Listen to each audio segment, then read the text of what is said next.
Okay, so hi and welcome everybody. So today we are going to take a class for ancient history. See, if you haven't seen the introduction class, I have actually mentioned over there the entire syllabus, decoded it for you, and told you the importance of each subject. Okay, the first class we took was of agriculture, which is also a combination. Like the first class that we took was an intersection of agriculture, science and tech, botany, and biology, right? So because it was a very basic class on cell theory. Now, in today's class, we will basically start with ancient history. See, why are we taking this diversity of topics? Is because if we cover just one topic, many of you guys would not know how are we performing on others. Okay, so we will start 3 to 4 subjects parallelly and conduct classes, and then we will take up 3 to 4 subjects more. Okay, that way your syllabus will also get completed, and you will also have diversity of subjects to study from. Okay, now let's come to the ancient history part.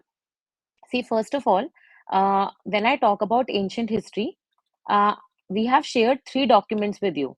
Okay, one is the PYQ part, which is telling you how many questions have come from the topic in the last 10 years. Okay, so I've taken PYQs from 2017 to roughly 2024, which is around 8 to 9 years, right?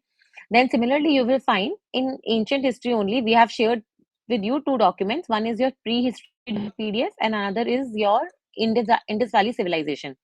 Now, before I proceed, if you see the PYQs, you would realize that there has been no question, absolutely no question from prehistory or Chalcolithic period so far. Okay, the questions that have been asked have started from Indus Valley civilization. But does that guarantee that they would not ask questions on prehistory or Chalcolithic? Answer is no. So what we've done is, in here I will give you like a brief, very brief, very brief understanding of this prehistory and Chalcolithic period, but we will discuss Indus Valley civilization in great detail. Okay, so we will basically modify our understanding. We will modify the syllabus that we are going to study according to the demands of paper. Because there have been no questions in the last 8 to 9 years, therefore we call this prehistory and Chalcolithic period as a low yielding topic. Okay, so we have given you comprehensive notes. Those notes will be enough for you, especially from the perspective of IFoS, not from the perspective of CSE, but from the perspective of IFoS, like Forest Services GK paper. They are more than sufficient. Okay, because they have all the possible information that you need to write in an answer. Maximum you will get is a 10 or 15 markers, so you have enough information. And this Indus Valley civilization we will study in great detail. Okay, before I move ahead, see, I would actually explain you the entire history over here. See, when I talk about history, first of all, the portion of history, no, it is divided into 3 main eras. One is your ancient history, another is your medieval history, and then it is your modern history. Now, modern history also has been further divided into modern India till independence, and then it is post independence, post 1947, when India got independence after that. Okay, and then there is world history. Now, world history I'm not mentioning over here at all because there has been no question from world history, and world history is not, like, considering the PYQs of last 20, 15 to 20 years, in fact, world history, there has been no question from world history in the IFoS GK paper. So definitely this is out of question. Now, when we talk about ancient, medieval, and modern, post independence, also there has been no question so far. So we are only dealing with these 3 topics. Okay. Within these three also, see, modern is something that you study in great detail, like great depth in your CSC paper, which is the civil services paper. And modern in itself is a very bulky topic. Like it will take you 30 to 40 hours. And if you see the PYQs, you will realize from modern, they're asking only one question. Okay, every year. Max to max two, but that is also rarely in like 1 or 2 years. Mostly they're just asking one question. So maximum focus is on ancient medieval, which includes your art and culture portion as well. Okay, so we are also going to focus on this only. And modern, what we'll do is we are leaving it to you. Okay, we are basically assuming that you'll be able to do it.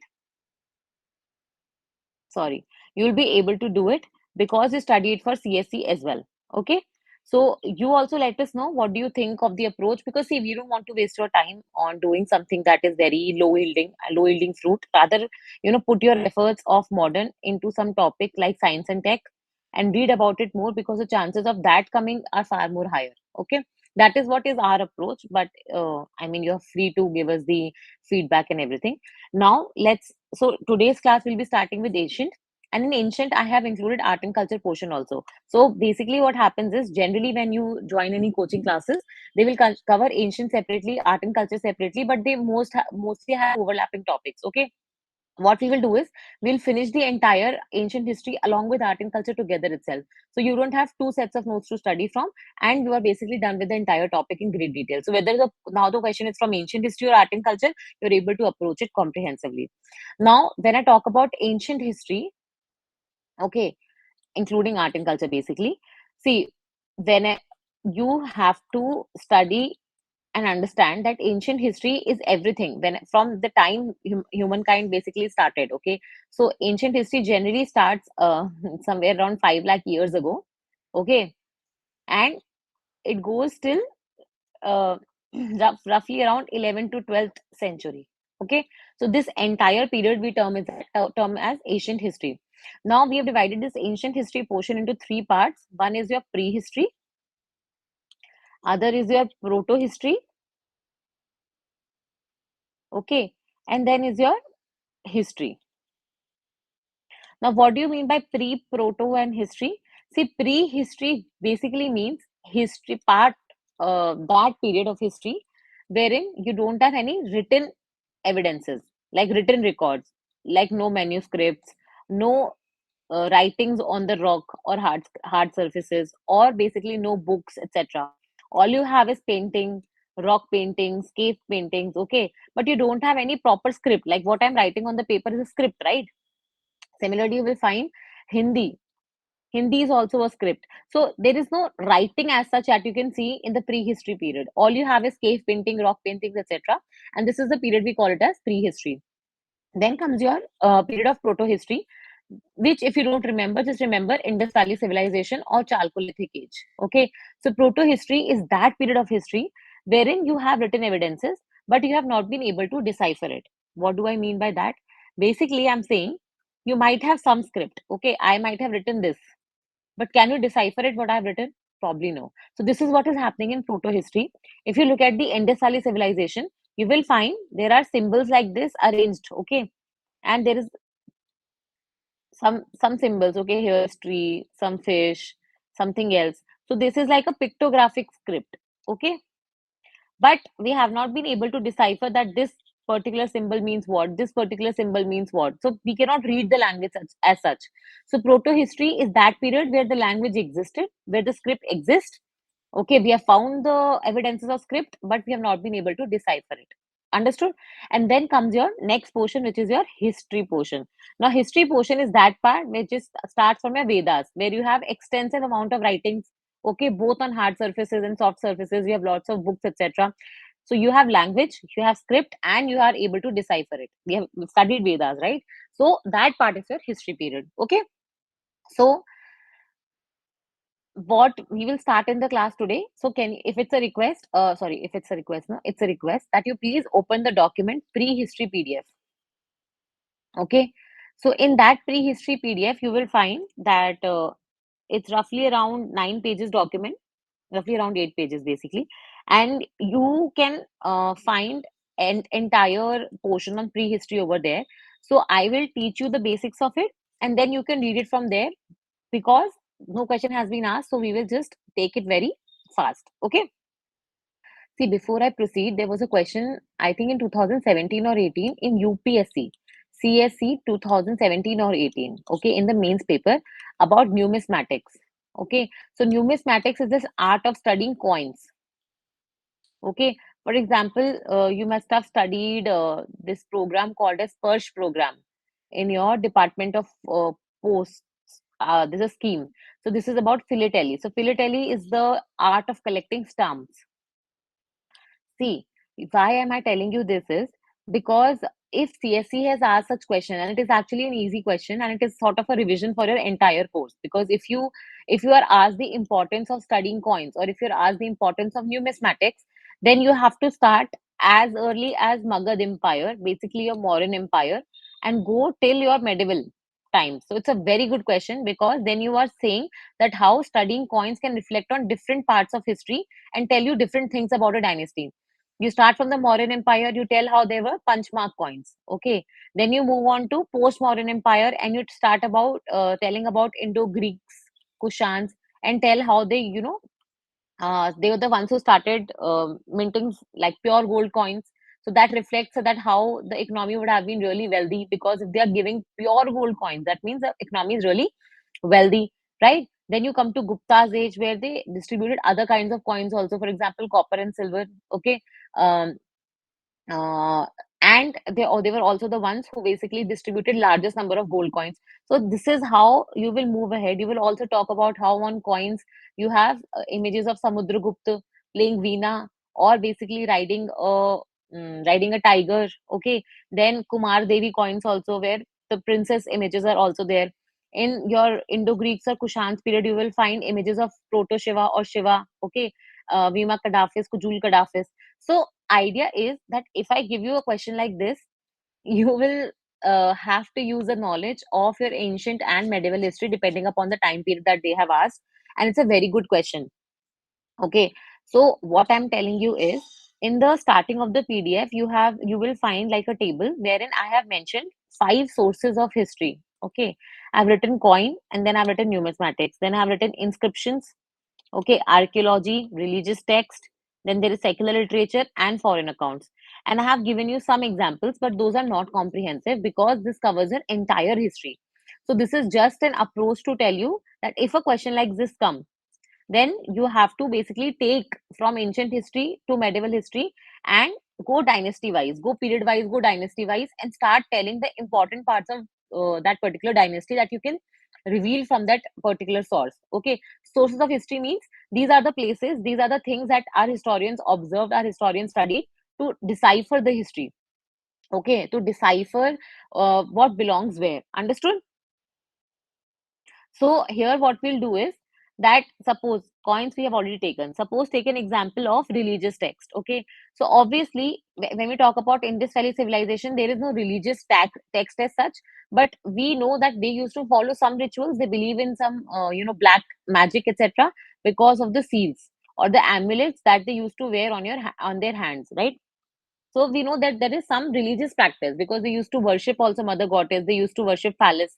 So we know that there is some sort of worship involved, but there is no religious text as such. Okay. The religious text started in India from the Vedas, from the Rig Vedic period, right?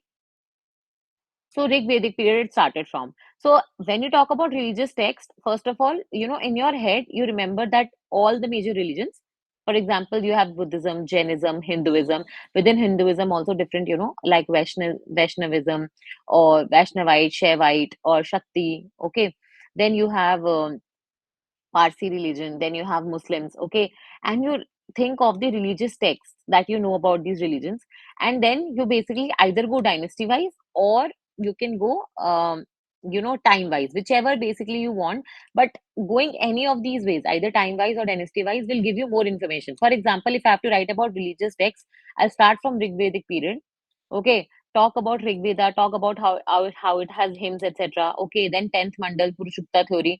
Then we'll go to later Vedic period, yeah, Samved, Yajurved, Atharved, etc. Okay, don't worry, even if you don't know this, we're going to study Vedas in detail in class, so don't worry about it because there have been questions from Vedic period. Okay, so Rig Vedic, then later Vedic, then post that you will talk about Buddhism and Jainism, because in 600 BC you had Buddhism and Jainism coming, and you had rise of Mahajanpadas. Okay, rise of Mahajanpadas is there in some text. You will mention about those texts. Okay, because those were religious texts only, Buddhist and Jainism text. Then you will move forward to Mauryan Empire. Then you will talk about some foreign writers also, for example, Megasthenes, but those are not religious texts. So religious text would be what? Religious texts would be like Panini's Ashtadhyayi, or you would talk about Panini's book on yoga. So all these texts would become, for example, your this one's Jainism book. Okay, that is also a religious text. Similarly, Buddhism, both canonical and non-canonical literature. Okay, so this is how you will move ahead, and then you will complete the circle, like by answering the entire question. So, similarly, you can see there's a question on foreign accounts. So, when you talk about foreign accounts, the first foreign account that we had was, I think, in your Buddhism, Jainism, and Mahajanpadas. No. So basically, the first foreign traveler that you study is Megasthenes only, who wrote the book Indica. Okay.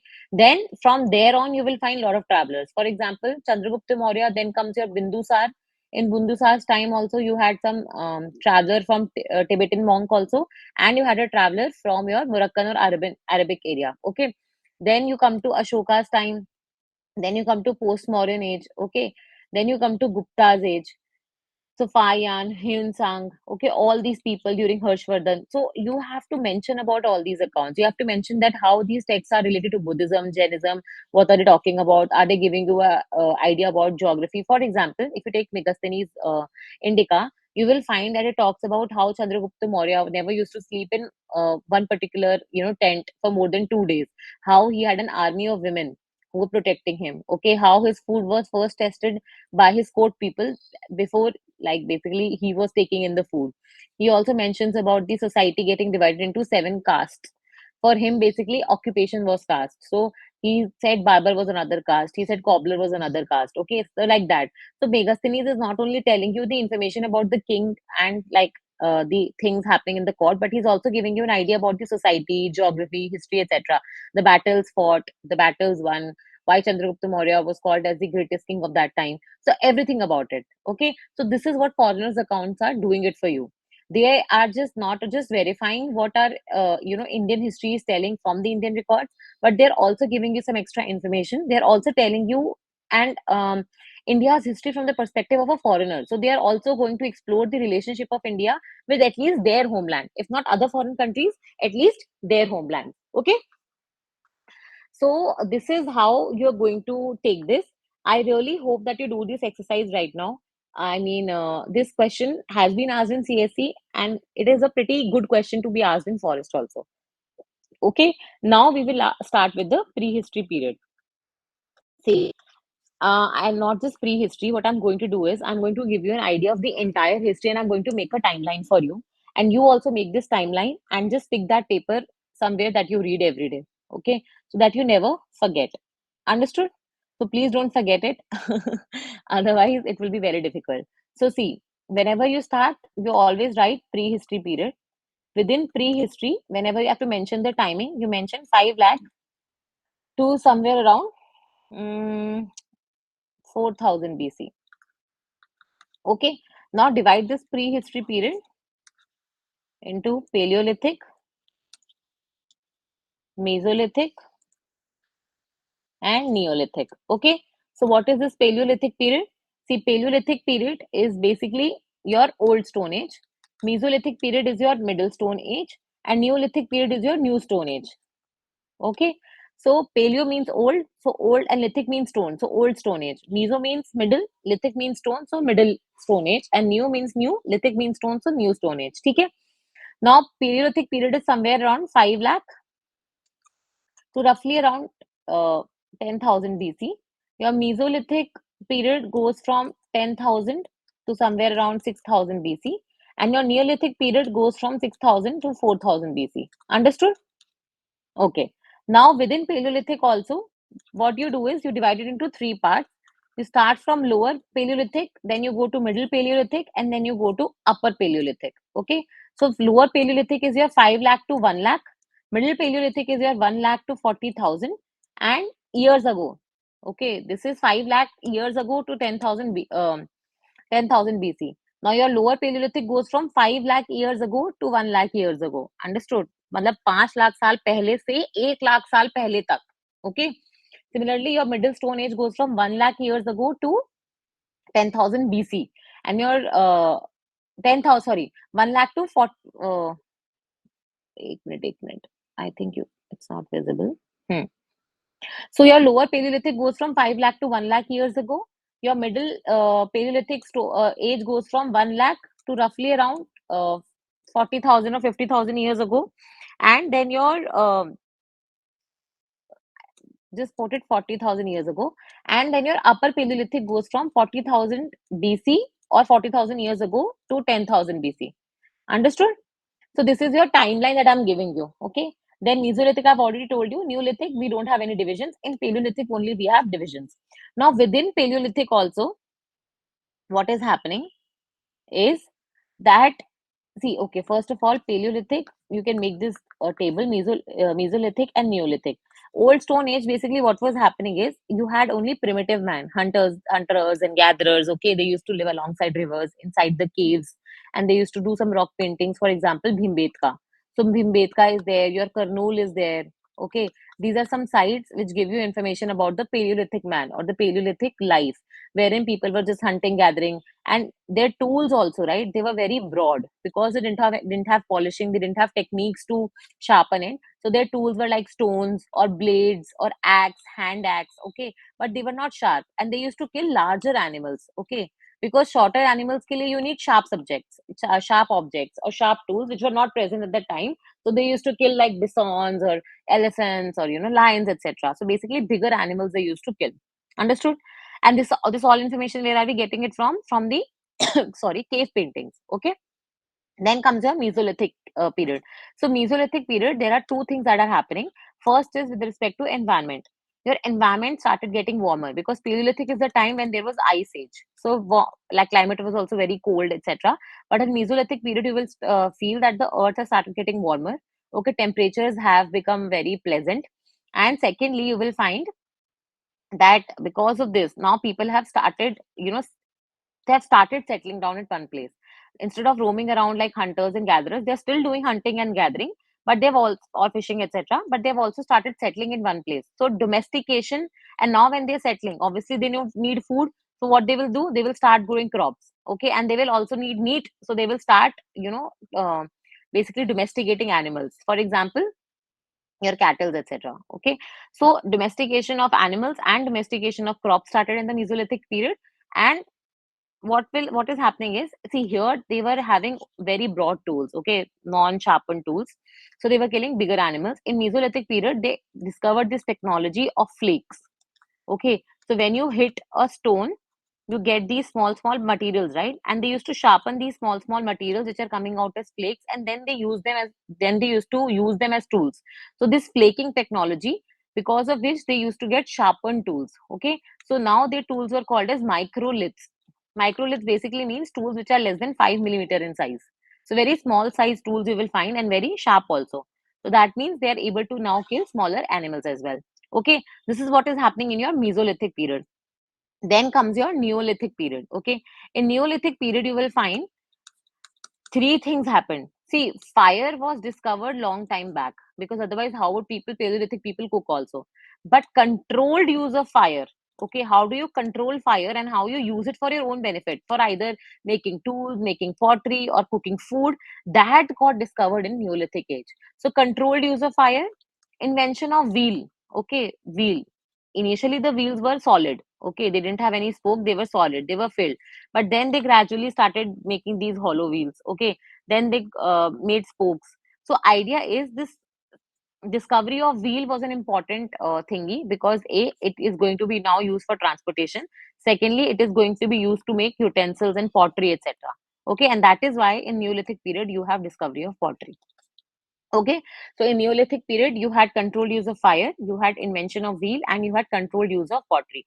Apart from that, in Neolithic period, you will find that these people started polishing their tools and sharpening their tools. So now tools are much more effective. They were able to kill smaller animals like rabbits, mice, hare, etc. also, because their tools were now more polished and more sharpened.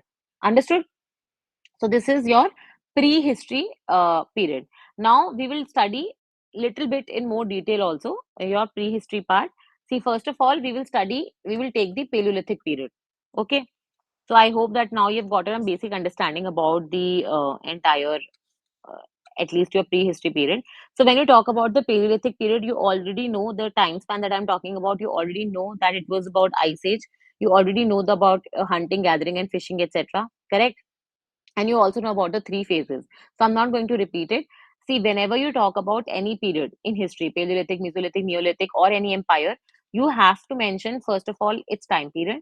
Okay, you have to mention about geographically where was it present. Okay, its area. Then you also have to talk about the geographical conditions at that time, environmental conditions. Then you have to mention if there were any phases in that. Then you have to mention about the society structure. Then you have to mention the part of economy. You have to also mention art and culture if present, okay, in that particular period.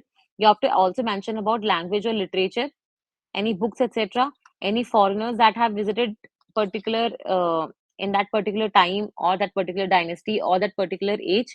Okay, then you have to also mention about coins or any other extra thing that you know of. And lastly, if there is any theory about origin or decline, please write this down in your paper somewhere. Whenever you encounter any dynasty or any period where you have to explain it in 10 marker or 15 marker, these are 13 points that need to be as headings in your answer.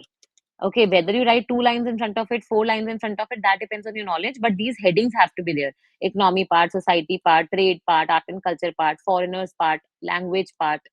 Okay, then your theories of origin and decline part. Okay, your time period, your age, basically, your area or territorial jurisdiction. Okay, so all this you have to mention. So suppose when I'm talking about Paleolithic period, I'll do this job once for you, and then you have to do it on your own. Okay. So for example, Paleolithic period. So now Paleolithic period, if I'm talking about, firstly, I'm talking about the time period of 5 lakh to 10,000 BC. Okay. Then which is the area that I'm talking about? Mostly rivers, alongside rivers and tributaries inside the caves, because these people were hunter gatherers, so they did not build their own houses. So what they used to do is, suppose there is a river flowing, obviously you need water to live. So they used to find houses or caves which were nearby rivers so that they can fetch water for their daily needs. And they used to reside in natural caves as their home dwellings. Okay. Then third, three phases we already know about: lower, then you go to middle, and then you go to upper. Okay. Then fourth, you talk about the tools, right? So tools and technology, what did they so their tools were more broad. Okay. And here you will find there is a distinction. Your basically tools, if I talk about from Paleolithic, Mesolithic to Neolithic, they went from unpolished to polished. They went from broad to sharpened. Okay. Then they went from bigger to smaller in size. Then they also in Paleolithic you will find there were three phases, right? So in the first phase you had some irregular tools. In second phase you had rectangular tools, and in the third phase you had triangular. That means in the lower Paleolithic period your tools were irregular because obviously they had no knowledge how to make, so they were just using any tool, putting a wooden handle with it and just throwing it. Okay. So these are irregular shaped tools. In the second phase, which is basically a middle Paleolithic, there you had rectangular shaped tools. And in the third part, in your upper Paleolithic period, you had your triangular shaped tools. Okay, so triangular were more effective. Now these tools became microliths in Mesolithic period, and in Neolithic they got polished and more sharpened and more smaller. Okay. So whenever you have to answer, okay, the names of the tools in your Paleolithic period, so you will find burines, blades, choppers, hand axes. Okay, these are the examples of your Paleolithic period tools. Now, apart from these tools, what is the next heading that we are going to talk about? Society. Okay, so society you will find mostly, see, people were doing what? They were hunting, gathering, right? And they were hunters and they were gatherers. They used to live obviously together as a community. If you see the Bhimbetka paintings, you will find scenes of hunting, scenes of gathering, people enjoying food together. So that means they had a community living, they had a social life, correct? And you cannot find any examples of any hierarchy over here. Okay, so you cannot conclusively say that there was a hierarchy or there was a division of labor, that men were doing only outside work or women were doing only inside work. There is no such division that you can clearly speak about. Then you talk about art, you mention about the Bhimbetka paintings. Okay, you mention about the carvings that have been found on the rocks in which the people used to live. Okay, and what were they painting about? Their daily life, like their hunting scenes, their gathering scenes, their living together, their community life, etc. Okay. And language, obviously we know that there has been road written script which has been found from here. Okay. And the language they used to speak from, we are pretty much unaware about it. Even if it was, obviously they must have communicated with each other, but we are not aware about that language. Okay. Now, when we talk about, similarly, if we talk about Mesolithic period, so what we will mention? We will mention first the age. So age is roughly around 10,000 BC to 6,000 BC. Okay. And this is the time when the ice ages have gone. And now you have basically warmer climates. Okay. And I told you, always mention about the climate or environmental changes over here. So environmental changes were basically your earth started getting warmer, your temperature became much more livable. Okay, and melting of glaciers was there. There was more water, and that is why you will find there is rise of biodiversity, rise of different kinds of flowers, trees, animals, etc. Okay. Now, apart from it, in Mesolithic period, what we will find, obviously, it's still now also they are hunting and gathering, but now they are slowly moving towards domestication of animals and domestication of crops.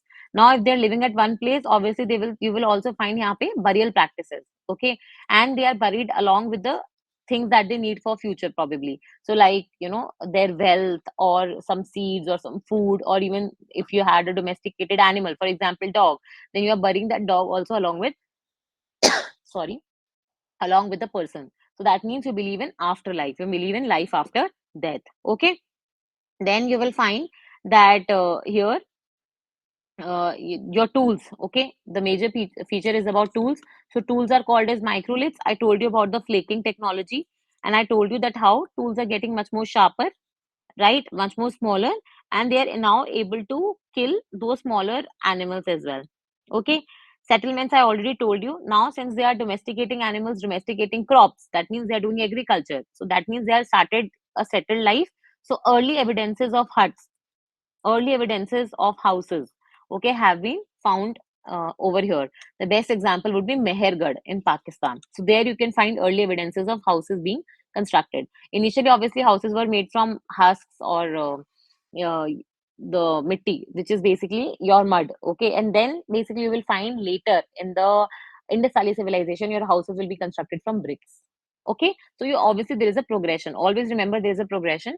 You basically start from a primitive thing and then you basically advance it. Okay. Then comes the society part. So if you talk about society, so in society, you obviously, I told you that again people are living in the um, together in a community, and you have lot of evidence from the paintings. So paintings of this period, Mesolithic period, can be found from where? So you can find from Lahanganj, which is in Gujarat. It's a site. Okay. Then Ahar Bana sculpture, which is in your Rajasthan. Okay. So there are many sites like this which give you, or Bagor in Rajasthan, which give you an idea about Mesolithic period. Okay. So Bagor, Adamgarh in Madhya Pradesh, these are all the examples. Even Bhimbetka sort of gives you example. So what do you find in these paintings? You find the evidences of women dancing. You find the evidences of hunting, gathering. But now animals have changed from very, very big animals. Now the animals have changed to smaller. You basically find the examples of phallus worship. You also find the example of yoni worship. You also find the examples of sexual sexual union of the man and women. So these are the things that you see in the paintings, and this is your Mesolithic period. Okay. Then comes your next period, which is your Neolithic. So in Neolithic, what do you study? Okay. In Neolithic period, again, what we will do is, first of all, the time period somewhere around 6000 BC to 4000 BC. Okay. Obviously, it means New Stone Age. And why? What are the four things that I told you? Neolithic is famous for controlled use of fire, invention of pottery, invention of wheel, and also burial practices. Okay. So not just burial practices, basically the tools.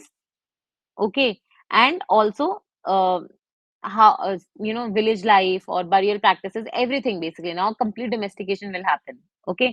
So Neolithic period, you will find, first of all, because now you have wheel, now you have pottery, now you have better tools, so what will happen? Your agriculture revolution will be there. Okay. And in agriculture revolution, you will find that since you have domesticated plants, now you have better technologies to plant them, you have better technologies to harvest them, so there will be a lot of surplus. Always remember, any big civilization, if it is there, it is preceded by some another revolution. For example, if there is Gupta age, there has to be a pre-period wherein there is a lot of surplus in agriculture. Whenever there is a surplus in agriculture, then only you will have urban civilization. Indus Valley civilization is an urban civilization. Okay, so if you have an urban civilization, always remember that you will have an agriculture surplus before that, because otherwise, how are you going to feed your urban population? Okay. So Neolithic period, you have your urban revolution, and that is how in the next stage you have Indus Valley civilization, which is a urban civilization. Then second point, I told you that about their lifestyle, about their homes, that how they're living now a settled life. They're no more hunting, gathering, or doing activities where they have to move. Now they have proper homes. They are staying at one place. They are doing their agriculture. They're keeping animals to feed themselves and also to sell it outside. Tools, I already told you, very polished, very sharp. Okay. And now they're able to use them for various other projects also. Similarly, you have pottery. Pottery is a great invention because pottery is not just used for storing things, it is used for decorative purposes also, and it is used for straining liquor as well. Okay, so now obviously people have money and people have wealth. So what we'll do? They will start consuming liquor. Okay, so the point is, money is not over here what you think is in the form of rupee, okay, or rupiah. No, no. Money is basically in general that people have wealth in the form of cattle, in the form of land. Land is also not ownership, in the form of crops, that they are more prosperous. Okay, they have food to eat now. They don't have to live on subsistence. Okay, when you talk about social society, so society complex structures now started emerging. Obviously, don't know completely about them, but there was sort of sexual division of labor that men used to now start doing the outside work and women were doing the inside household chores. Okay, in here the examples of Neolithic sites. There are few sites that you need to remember. If you can draw a map whenever asked, great. So what you need to do is, I'm making like a rough India's map. You have to make a better map. Okay. Okay, so now whenever you mention about Burzahom in Kashmir, it's a site that I'm telling you, Neolithic site. Okay, Burzahom in Kashmir. Then there is Dauji Hiding. These have been mentioned in your PDF that we have shared with you. It's Assam. Okay, then you have Belan Valley, which is UP. You have Mehergarh in Pakistan, and you have Mahagarh over here in India in UP. Okay, you have Chirand in Bihar. Okay, and you have in UP only you have Koldiva also. These sites have been mentioned, so spellings you can check over there. Okay, in Kashmir you have Burzahom and Gulfakral. See, people who have studied for CSE, for them it's very easy. But remember this Neolithic sites. Okay, Gulfakral, Burzahom, Koldiva, Mahagarh, Belan, Chiran, Dauji Heding, Mehergarh. Okay, so these are and also some south side. So you have Brahmagiri in Karnataka, you have Karnool in Andhra Pradesh. Okay, you also have Maski in Karnataka. So Braski and Brahmagiri in Karnataka and Karnool in Andhra Pradesh. These are few sites that you need to remember. Okay, so these are all your Neolithic sites. Okay, now let's come to the Chalcolithic age.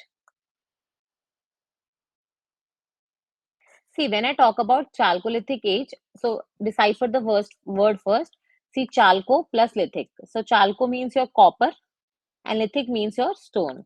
So basically that stage where now your metal started appearing. Up till now, what was happening? Only your stones were there. So stone tools, everything was stone made. Now you have metals in the picture. So you will have copper and you will have bronze. Bronze is made up of copper and tin. Okay. So copper and tin together gives you bronze. What is brass made up of? Okay, that's a question for you, and you need to answer that to me. What is brass made up of? Okay, because people have confusion in brass and bronze. Remember, when you talk about Chalcolithic periods, it's not brass, it's bronze. So, copper and bronze, Stone Age. Okay, sometimes it's called as that. You basically, people started basically from the bronze tools, and then by the end, the Chalcolithic period was ending, they started going to pure copper tools. Okay, so from bronze, they went into pure copper tools, and after Chalcolithic period, which other metal came into picture? It was iron. So then the age would be Iron Age. So all your Vedic period in the north and in the south. Okay, in the south you had this Iron Age where which is classified by the these megalithic sites, burial sites. Okay, I'll just repeat it for you. See what is happening. We are studying history, right? So I told you there is portion of prehistory. In prehistory, you had three ages: paleo, meso, neo. Now we are done with it. Then comes your proto-history part. In proto-history part, you have your two ages, or basically one age. Two things to talk about. You have your Chalcolithic period, and you also have Indus Valley civilization. Indus Valley civilization is a part of Chalcolithic age only, but more advanced version of it. Okay, so Chalcolithic and Indus Valley civilization is what you will study in your proto history. And then when you start with history, you're basically starting with the Iron Age. Okay, so in North India, in Iron Age started when Vedas are there. Okay, Rig Vedic, later Vedic period. In South India, your Iron Age is, how do you know that this age has particularly started in South India and when? So this is basically characterized by burials, and those burials in South India are called as megalithic sites. Okay, so if you study current affairs, you might have known that there was a Mehirs, Mehirs, Mahirs, which were discovered. These were large stones which are placed if there is a burial, if there is a body which is buried. These are large stones, okay, which are covering this body, okay. And these stones basically tell you, okay, this is a burial site. So these are also called as by different names, okay. And this one of the names is Mahirs. So in last year, you must have studied that how Mahirs were in use from, I think, Telangana. Okay, so these are nothing but megalithic sites and indication of Iron Age in South India. Okay, so now let's talk about your Chalcolithic period and then we will come to your Indus Valley civilization. Okay, so this is how we'll be proceeding. We will give you a, we will keep repeating also the time frame so that it is like completely engraved in your mind, and also we will study the most important aspects. Now, when I talk about Chalcolithic age, obviously, where did we leave our Neolithic period? Somewhere around 4000 BC. You will find that Chalcolithic age somewhere starts around 4000 BC. People say that it ends around 2600 BC. Some books say that it ends around 1800 BC. Okay, and some books say that it ends around 700 BC. There is no conclusive thing that I can tell you, but somewhere roughly around, if I have to give you, I will say 1800 BC. Okay, that is like the most commonly accepted figure. So Chalcolithic age is somewhere between 4000 to 1800 BC. Okay, and Chalco means copper. I already told you. So copper, your copper and bronze, and uh, lithic means your stone. Okay, so copper stone age, your copper bronze stone age, whatever you want to call it. And this is the first metal that was used. Okay, earlier we were using only stone tools, and now we have metal tools. This is where your Indus Valley civilization or Harappan culture will also come in picture. Okay. Now, first of all, if I talk about features, I told you the time. Then what is the area? So in India, if you talk about Chalcolithic period, you have three major sites. Okay. In Madhya Pradesh, you have your Malwa culture. Okay. In Maharashtra, you have your Jorve culture. And in Rajasthan, okay. In Rajasthan, you will find you have Ganeshwar Jodhpura. Can you write it somewhere? Ganeshwar Jodhpura. So whenever you talk about that means if I have to draw a map, okay. If I have to draw a map, I don't need this part. So in Rajasthan, you have Ganeshwar Jodhpura. Okay. Then in Madhya Pradesh, you have this Malwa culture. Okay. This is also called as Kayat Malwa culture. Okay. In Rajasthan only you have this river, Banas river. Alongside it, Ahar Banas culture. That is also a part of different Chalcolithic. So in Chalcolithic, I'm telling you areas where this Chalcolithic culture you have found evidences and where this culture was beautifully developed. So the one is two other sites in your Rajasthan. One is Ganeshwar Jodhpura, another is your Ahar Banas. Then you have your Malwa Kayat culture, which is in MP, and then you have Jorve.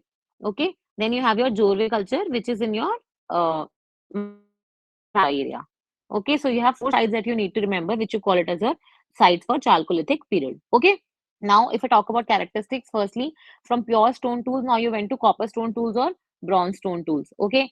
Now, copper can be used for many things. It can be used for making tools. It can be used to make weapons. It can be used to make your ornaments or jewelry. It can also be used to make pottery, right? It can also be used to make your different tools, for example, for sewing or for doing fishing, etc. Right? So, copper is a multifaceted, multidimensional element which can be used for doing multiple things. Now, is it an urban civilization or a rural civilization? It's a rural civilization. Remember, the first urban civilization that India had was Indus Valley only. So that means now it is till now you have basically rural civilization. Rural civilization means dominated by village economy. Okay, cities are not that important. People are majorly located inside villages and they are doing those primitive activities. So they are leading a settled life. Okay, but obviously they are still doing agriculture, right? And all that. Similarly, you will find Some other important characteristics. So, if I talk about social life, in social life, again, you will find some sort of examples of division of labor. Secondly, you will find that people are obviously living in communities, but now they have their own houses. And within those houses, you will find you can figure out that some houses are wealthy or are of wealthy people, some houses are of people who might be earning low. That means there is some sort of a division of classes that you can find, or social inequality that you can find in the society. Then you talk about the pottery. Pottery is very, very important. So you have three different kinds of pottery that emerge over here. One is your red and black pottery, or black and redware pottery. Another is your ochre colored pottery. Okay. And then there are variations of it. Like you can have purely black pottery or you can have purely red pottery. But uh, remember these two words, ochre colored pottery, okay, and your black and red ware pottery. Black and red ware pottery you will see in your Indus Valley civilization also, which means what? Suppose this is a pot, so you will paint it red and then from black. Okay, I will just, okay. So,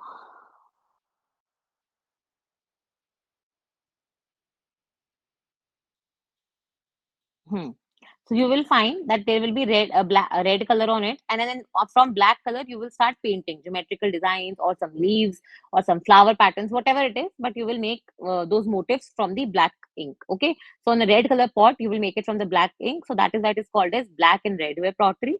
Okay, and ochre color is little bit of brick color, no? So that colored pottery it's called as ochre colored pottery. Okay, if you talk about see, if you are using copper, always remember that now you need an art for, first of all, finding the ore of copper.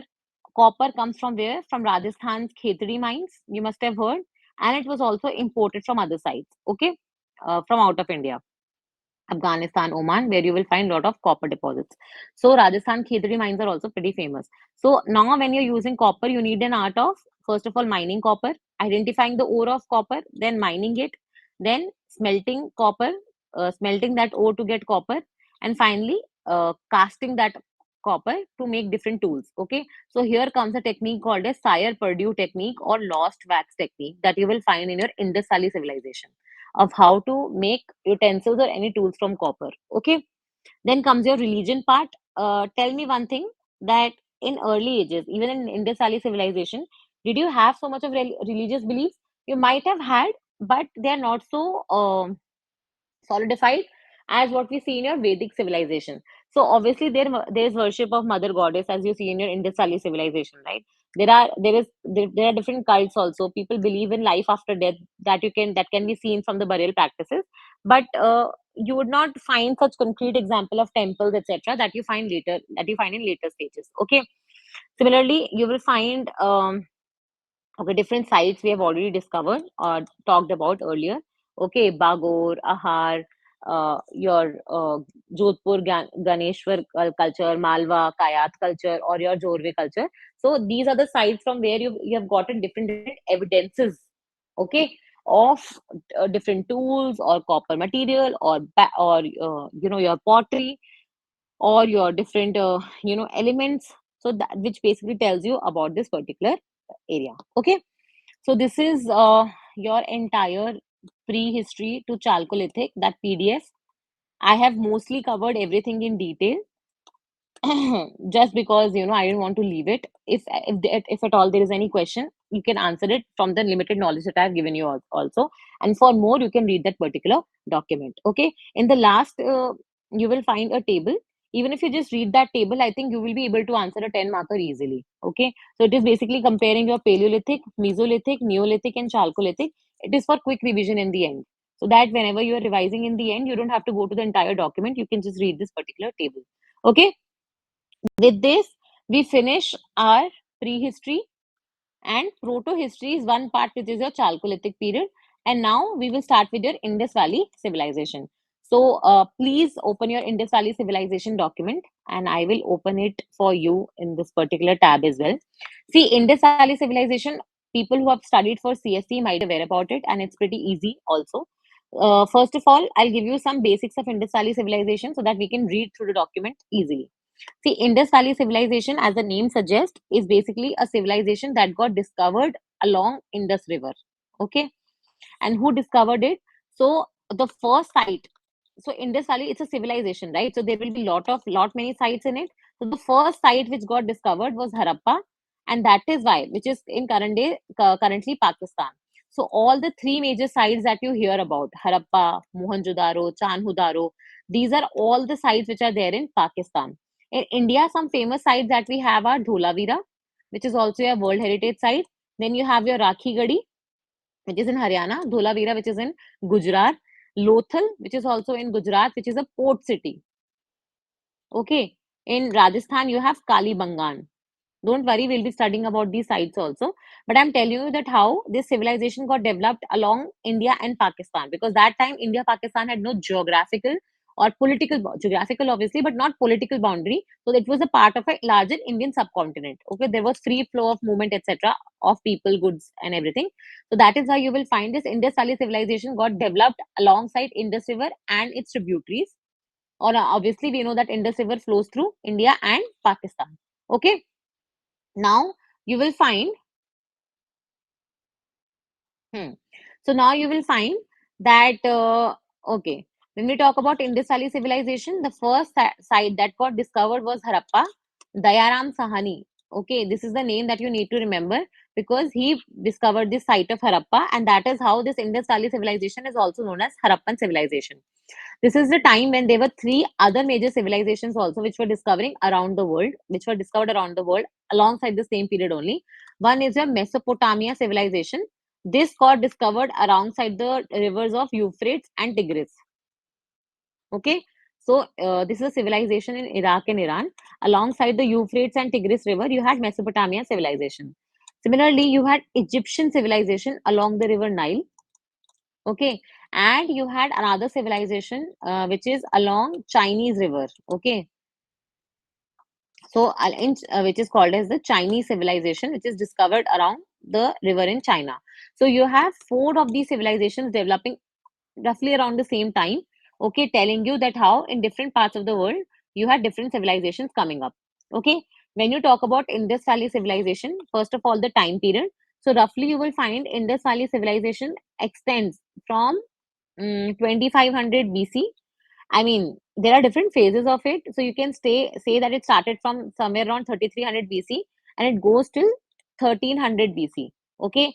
And it is again divided into three, four parts. One is your early Harappa civilization, then is your mature Harappa, and then is your late Harappa. Okay.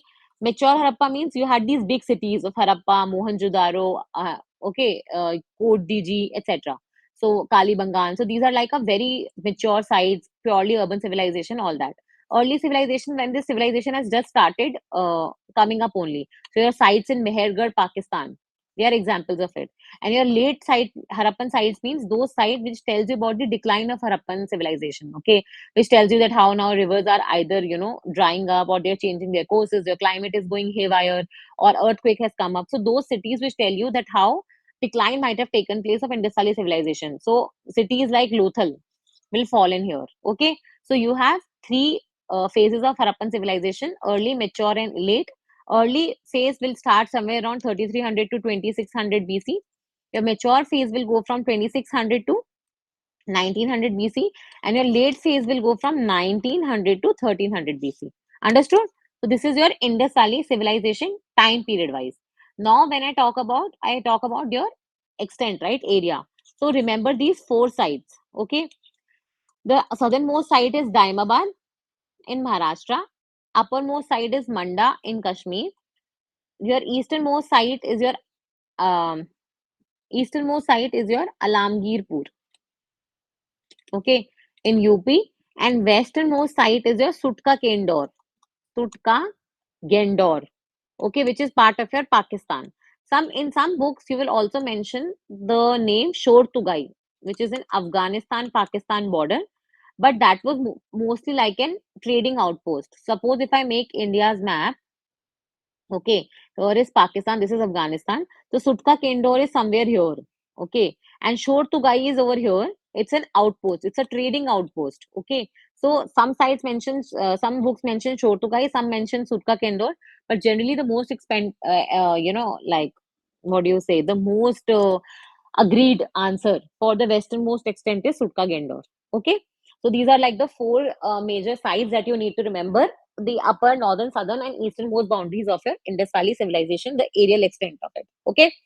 So now you have discussed about the, first of all, who discovered it, the name of the person, why it's called as Harappan civilization, the three other contemporary civilizations, the three phases of it, and also the four, konas, or the four vertices of this particular civilization.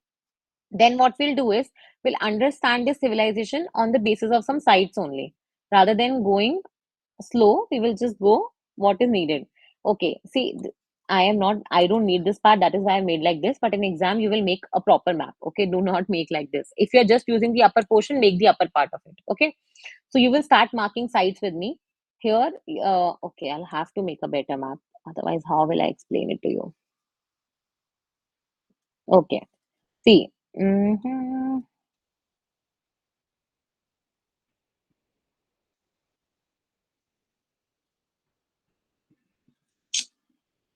Okay, what's happening? Hmm.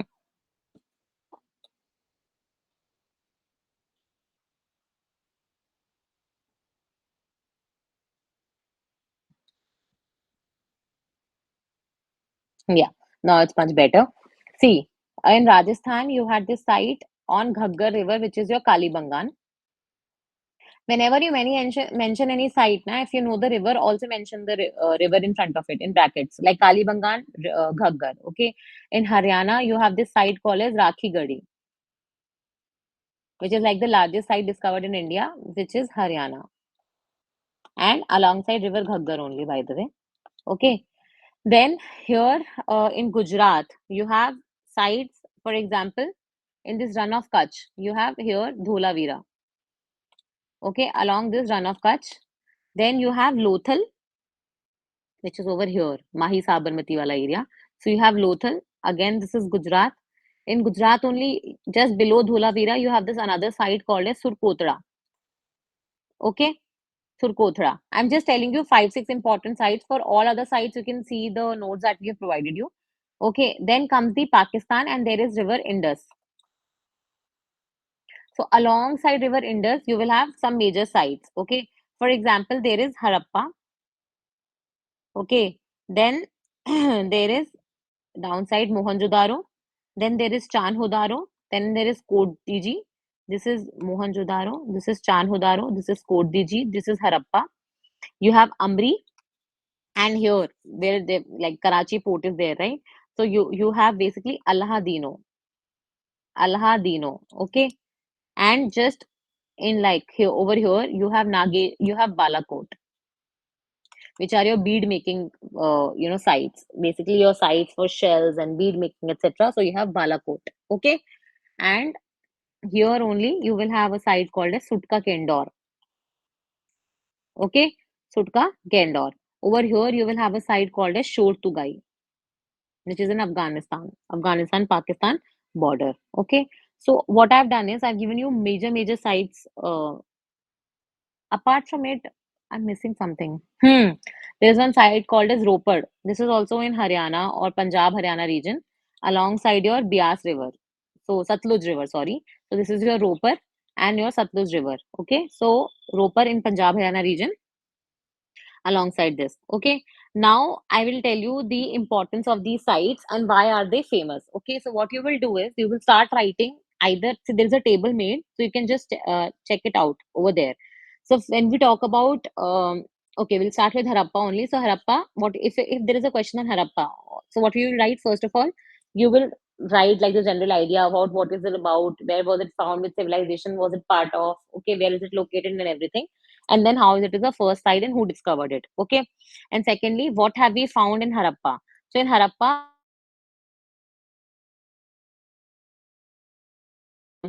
okay.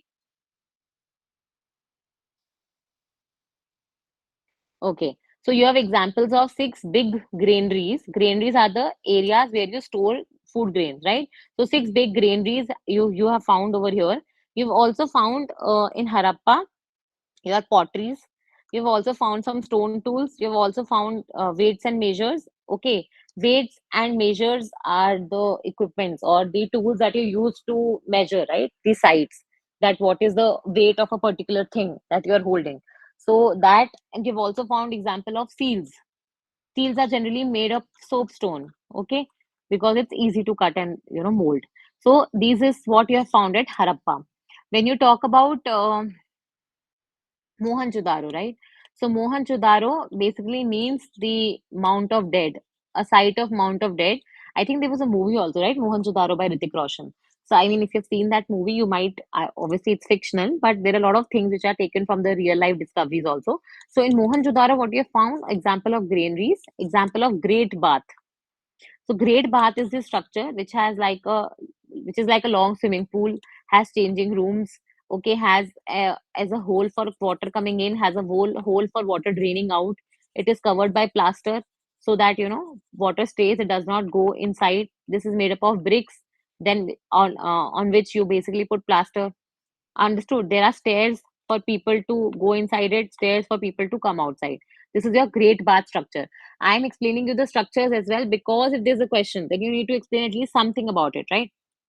So, great bath. Then you will find granaries, I've already explained, great bath. And in Mohenjo-daro, you also had a dancing girl bronze statue. Okay. So, I have given the picture also if you see your PDF. So, basically, this is a girl, her one hand is on the hips and other hand is just lying. She's wearing bangles, she has a bun, okay, and it's a copper statue. So what technique have you used for it? You have used your lost wax technique or Sire Purdue technique. You can call it by any name, lost wax technique or Sire Purdue technique, okay. So what do you do in this is that how do you make utensils? Suppose you have to make a pot, okay, of copper. So you will basically make a pot of sand, okay. Then what you will do is you will make a hole in this and you will start pouring wax inside it. So once wax basically has been poured and wax is now thanda, so it has solidified in the shape of this pot, okay. Then what you do is you basically remove the sand and on top of it you pour copper, okay. Now copper will basically take the shape of the pot because of the wax which is in that shape. And after, once the copper is solidified, you start basically melting it, so wax will come out from this hole and you will have a copper pot. So this is the technique called a Sire Purdue technique or lost wax techniques, which was used to make copper or bronze utensils, okay. So in Mohenjo-daro, you have examples of what? You have great bath, you have seals, you have weights and measures, you have granary, you also have, there's a bronze statue of dancing girl. You also have a Pashupati seal. See, what is a seal? Seal is basically seal is basically these small you know seals are basically these I'm sorry, just a minute. Yeah. So seals are basically these small rectangular, triangular, circular, or any sort of material which is used for three purposes. Okay. One is for trade purpose to identify, okay, this is the material which is coming from Indus Valley civilization for trading or identifying other civilizations existing at that time. Okay.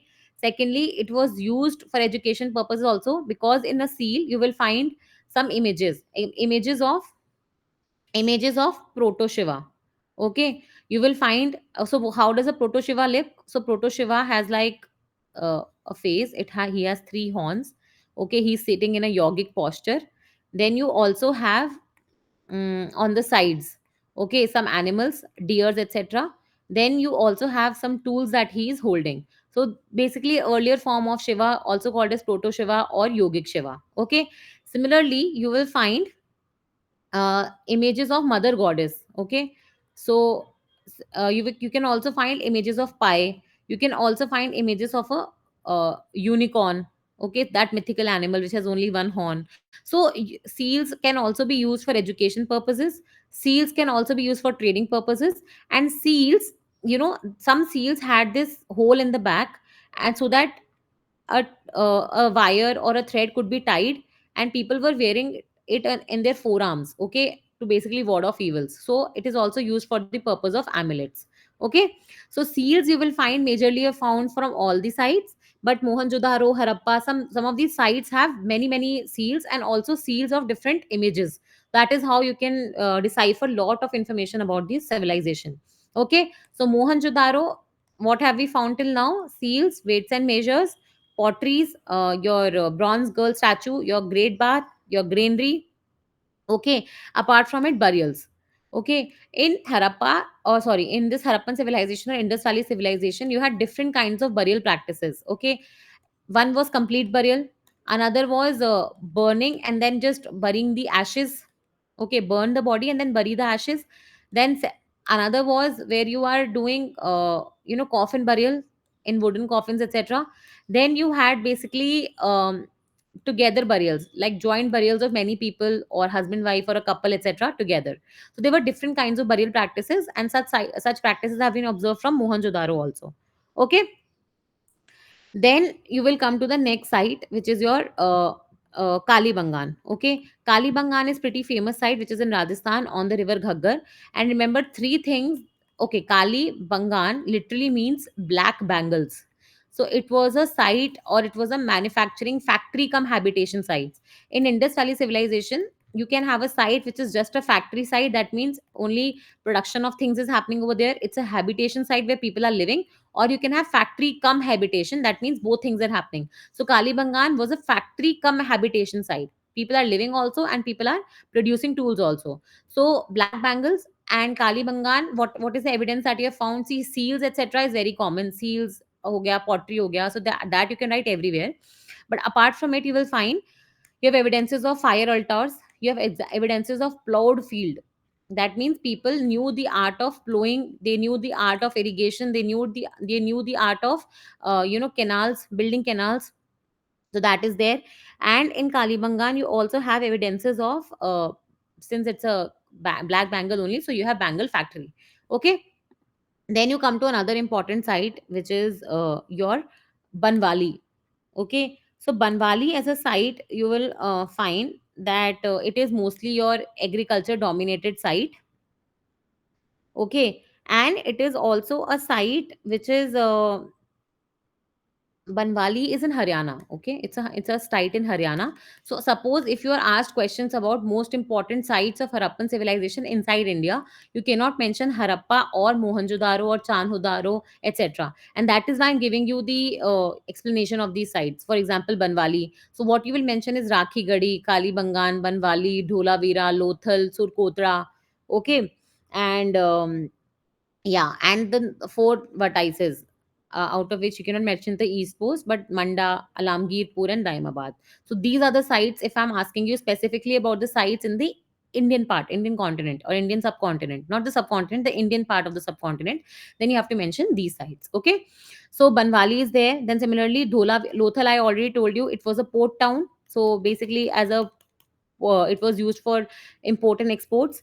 Okay, it has a dockyard, and in Lothal, you will find there is practice of double burials. Okay.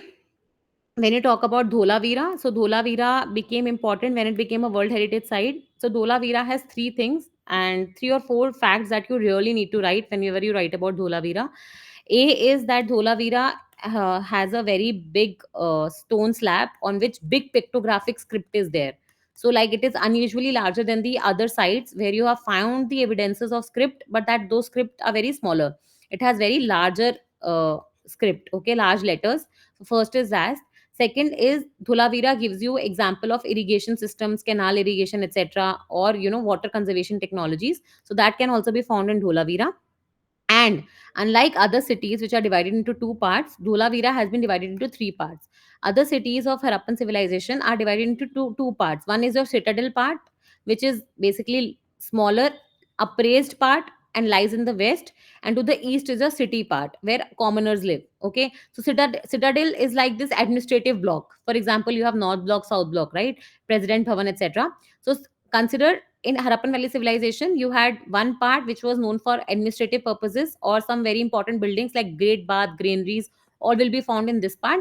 And then there is a lower part of the town where which is lies in the east, where you will find all the people are living over there, okay, and doing their regular activities. So in Dholavira, your city is divided into three parts, and each of these parts is fortified and separated from each other. Okay, Then comes your this one.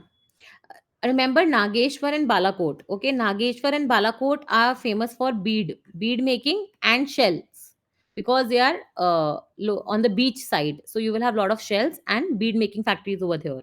Okay, then you talk about Ropar. So Ropar in is in basically Punjab. I told you, right? It's a Punjab Haryana region, and Ropar you will find it's on Satluj, and Ropar is the first site which was excavated in independent India, like post 1947, which is the site which got excavated. It is Roper.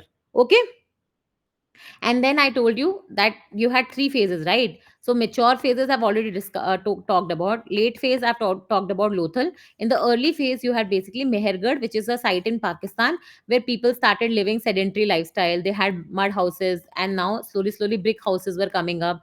They were having their own agricultural fields. So this is how your civilization got started. So Mehergarh is also a site which gives you an insight into all this. Now, if I talk about features of Indus Valley civilization, first and the most important feature that is asked again and again in your papers also, if you see the PYQ, is your urban planning or town planning, because this is something that we follow till today also. So first of all, your town was divided into two parts, just like right now also. See, if there is a question on urban planning, either they can solely ask you on that, or they can ask you to compare it with the modern times. So what you will do is, if there is a question on comparison, you will make a table. Okay, and in that table you will write over here the feature of Indus Valley civilization that time, and then how is it relevant today in the other part. For example, if I talk about division of the town into two parts, citadel and the normal city, then you will write that today also the towns are divided, where administrative block is different, where lot of administrative buildings are present, and then there is a normal city part. Similarly, you will find they had an extensive drainage system where there were small drains going into bigger drains, going into much bigger drains. And for cleaning purposes, they had regular manholes so that you can go inside, you can clean those drains, and then you can come outside. Okay. Today also we have a structure like this only. All of these drains were coming from the houses, just like today. Okay. And you will find, okay, and in these drains also, if you had these manholes, okay, these drains also had some proper lining, so that good water is filtered out and goes back to the like the soil, and only the filthy part, okay, remains inside these drains. So this is something that we follow today also. In urban planning itself, the third feature that you observe is of roads. So roads were cutting each other at 90 degrees, okay, like this. There was a grid pattern of the city that we follow even today also, correct? Then you had houses on both the sides of the road, and in houses you will find the courtyards were not opening to the roads because people needed privacy. So the rooms were, so how did a house look like? First of all, the houses in the Harappan civilization were either two story or three stories. Okay, and these houses had a courtyard, and then there were rooms along this courtyard, alongside this courtyard, and none of the room was opening on the road. The roads, basically people's houses opened away from the road to maintain that privacy, etc. Okay, they had proper windows, they had proper kitchen, etc. So all this is that we follow today as well. Similarly, you will find that how were these houses constructed from? So instead of muds, you had bricks, and bricks is something, they were not just sun dried bricks, they were basically fired bricks. And this is what makes Indus Valley civilization more advanced than any other civilization which was present. So there were three other civilizations. Those Egyptian civilizations, you must have seen those pyramid of Giza, etc. So they were also using bricks, but those bricks are not fired. Those are sun dried. Okay, so the strength and intensity or the density of those bricks is much lesser than what we have at our Indus Valley civilization. So that is why this civilization lasted for longer time also, because the bricks were pretty good. And these bricks also, they had a proper 4 is to 2 is to 1 structure. That means 4 length, 2 breadth, and 2 breadth, and height is 1. So you can see that there was some authority which was controlling. Otherwise, how will you have only one particular kind of shape of bricks? Okay, and this particular size only 4 is to 2 is to 1. Okay, apart from it, you will find that there were certain, okay, in urban planning you mostly have this only. And yeah, and there were no temples as such. Okay, so you cannot find any evidences of temples. Okay, similarly, we spoke about drainage, we talk about urban planning, so I think this is all done, and it was an urban civilization, so it is also called as an urban revolution. Okay, when we talk about agriculture, I already told you they used to basically grow crops. Remember, rice has not been grown. Okay, two things, rice and horse. is something that is still debated even in UPSC circles also. Because I think in 2021 or 2019 UPSC prelims, they said that a horse was not present in the Indus Valley civilization. However, there is a site in Gujarat, okay, Surkodra, from where evidences of horse have come around now. So horse is still disputed whether it was present in the time of Indus Valley civilization or not, because until now we were considering that horses were brought to India by Central Asian tribes in the form of Vedic civilization, like when the Vedas, Indo-Aryan race started coming to India. Similarly, about rice, rice was not a particular, particularly popular meal among the people. It was wheat, barley, maize, etc. So rice is also sometimes disputed whether it was there or not. Okay, so major crops, if you have to write, I would say avoid writing rice, write wheat, barley, maize, or cotton, because Mehergarh was a very important site for cotton cultivation. In fact, cotton is also called as Sindhu, right? Indus is called as Sindhu, and cotton is called as Hindon or Sindon. So that comes from the word Sindhu. So that means it was grown alongside Indus River. We already know we have plowed fields. We have examples of irrigation from Dholavira, right? And for plowed, if you have a plowed field, okay, that means you have wooden plows also. So examples of that. So wooden plows, you will find toys made up of terracotta. You will find toys made up of wood, terracotta, etc., which is basically toys, for example mother goddess toys, or for example bullock carts, okay, or for example wooden plows. So all these are basically made from different materials, okay. Then you will find well planned cities, I've already told you, division I've told you, bricks I've told you, water management, residential buildings, etc., okay. Then comes your domestication of animals. Obviously, they were domesticating crops and they were domesticating animals. So you will find that, okay, if you have to remember animals, always remember you don't have tiger initially. You have lions.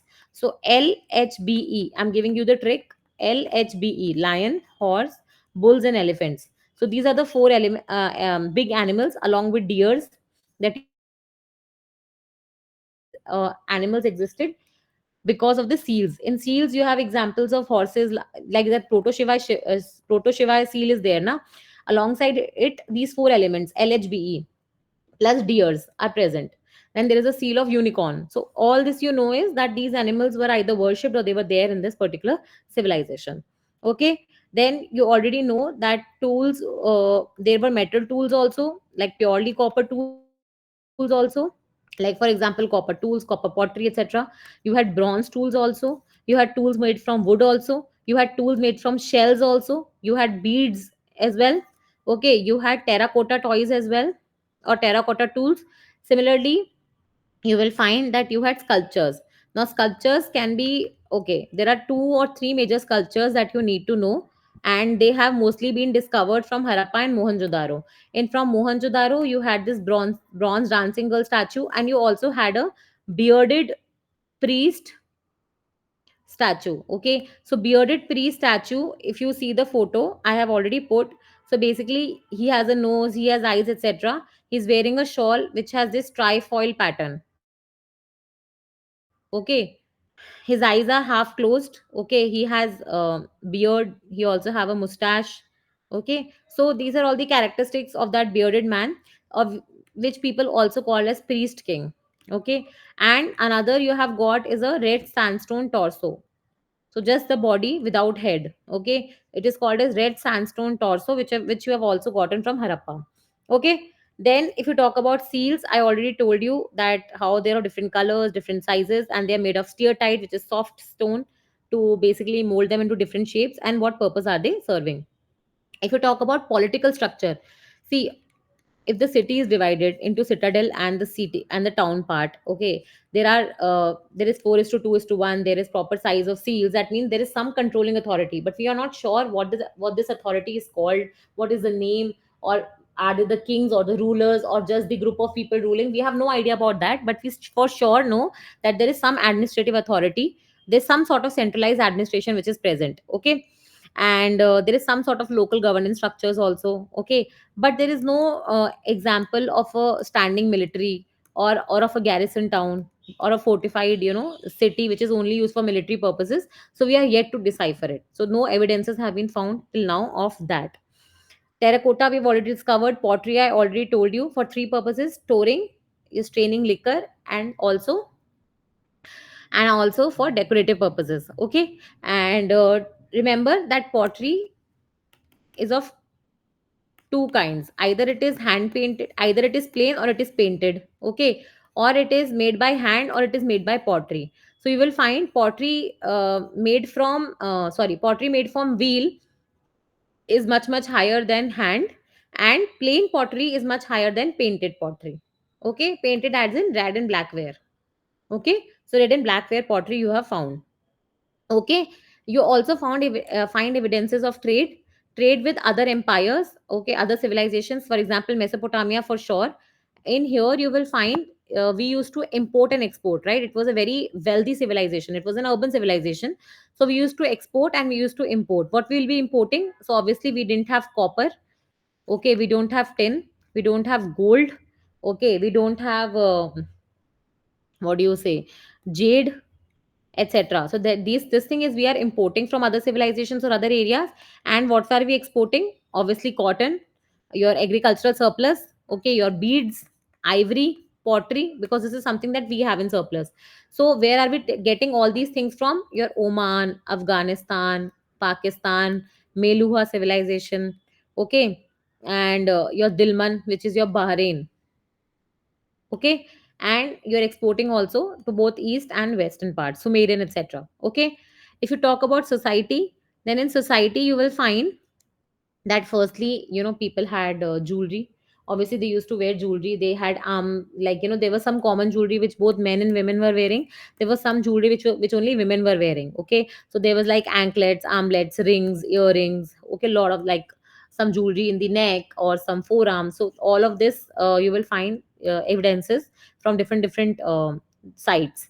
Secondly, you will find that there were different classes of people doing different kinds of job. For example, you had elite people, merchants also, artisans also. You had some priest class also, because bearded priest king exists, right? So that thing is there. Similarly, you will find you had farmers. So you had different people doing different jobs. Most of the life was happening in the cities because it was an urban revolution, urban civilization, right? And you will find, see, as such, women were also respected because you have mother goddess, example of mother goddess, and the worship of mother goddess being prevalent in this particular time. Both you will find in the Sali civilization people used to use lipsticks, okay, HGS. They used to use kajal, etc., sindoor. So that means they had knowledge about all these primitive elements of makeup. Okay, so they were pretty fond of makeup. Okay, that means they had sense of fashion in the like wider sense, if you want to say. Similarly, you will find lot of tools, for example weaving tools, sewing tools, fishing nets, etc., being formed. You also have example of toys, you have example of chess, game of chess. Okay, early evidences of chess, early you will find chess. Okay, not the exact chess that we play today of 64 boxes, some early part of it. Okay, hunting gathering still existed. And you also have example of how uh, society was not so much hierarchical, it was more of egalitarian. Obviously there exists some centralized authority, but we are yet to decipher the concrete evidences of inequalities. So inequalities as such might have prevailed, but there have been no concrete evidences to say, okay, this is how the inequality looks like. If I talk about religion, so as such no dominant religion I can see. Mostly natural worship. Okay, nature worship we see in the form of phallus worship, we see in the form of mother goddess. Okay, and we also believe in life after that. That means amulets have been found. Okay, proto shiva worship has been seen. Animals worship has been seen, for example bulls, elephants, etc. Okay, you will find worship of trees. So that means people are worshipping nature, and they are basically saying that we are blessed to have such elements that are providing us with food and fodder, etc. Okay, a great bath is there that might have been used for some ritualistic purposes. For example, if you have seen this Mohenjo-daro movie, they're using that great bath on that festival thingy, okay, to take a holy dip, like we take a holy dip in Ganga. So I mean, for that purpose great bath would have been used, right? And apart from that, if I talk about script, so if you talk about script, so script is pictographic, it is also called as busophorus, okay, and bostrophodon. And you will find that we have not been able to decipher it yet. And a larger script exists in dholavira, okay, which is shorter as compared to other script but larger, like very large in size, as compared to other script. The last thing, which is about decline, there has been no conclusive evidence of decline, but there have been different theories given by different people. Like some people said that because Aryans invaded, that is why Indus Valley civilization declined, and there was like a war which happened between the Indo-Aryan tribes which were coming and the people who existed over here. There are people who say that there was an earthquake, that is why this civilization declined. There were people who said river Saraswati or Ghaggar dried, because of which ultimately civilization died. There were also evidences of climate change, okay, or changing of course of river, because of which you say that the civilization might have declined. So the idea is that there has been no accepted one theory, but most accepted theory is ecological imbalance or climate change or environment change. But there are many theories, and there has been a full-fledged question in UPSC CSC about the decline of Indus Valley civilization, the theories around it. That is why I'm talking about it over here, because questions that which are easy, which are 10 markers, which have been asked in your UPSC CSC also, become important from the perspective of forest services. They might not ask the same question in CSC and forest services in the same year, but from the previous year they can ask in the like coming years in forest services. Okay. So ultimately, after this Indus civilization, what we will study is Vedas, which is basically your Iron Age. Okay. So this was all for today's lecture. We have covered till Indus Valley civilization, not even left the prehistory part. I've taken that as well, and I really hope that you're able to, get the grasp of it. And we will meet again. And thank you.